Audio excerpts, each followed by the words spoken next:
Hey everyone, we're going to discuss two kinds of mutual funds in this video today. Liquid mutual funds and equity mutual funds.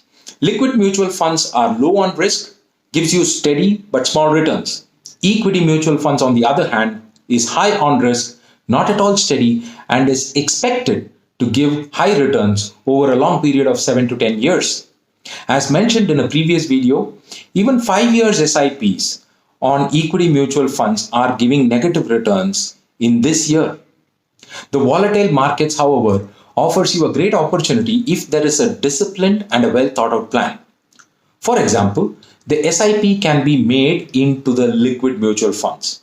Investors can commit maximum possible amount as an SIP into the liquid mutual funds without having to have the fear of losing their capital. And from the accumulated balances, in the liquid mutual funds, investors can set up a small amount to go into equity mutual funds on a daily basis through a method called systematic transfer plan. This automatic transfer can be set up for short time periods, say 3 months, and the amount transfer every day could be reviewed, let's say again, every 3 months.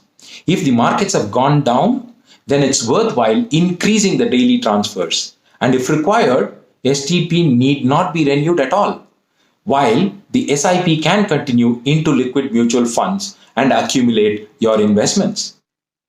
Secondly, we've recently seen that many investors wanting to stop their SIPs are not able to do so because most of the time, stopping SIPs require physical forms and the process sometimes takes up to 2 months. There are rejections as well, resulting in the money going away from the bank even if you don't want the SIP. If the SIP was in a liquid fund, one can easily withdraw the amount after 7 days without any exit load.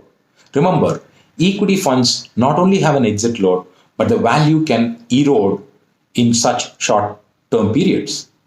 Considering these 2 points, we believe SIP in liquid funds combined with STP into equity funds offers a much better alternative to investors rather than straight off putting your money as an SIP into equity mutual funds. Happy to hear more questions from you. Write to us on Twitter and on Facebook. Thank you for this one.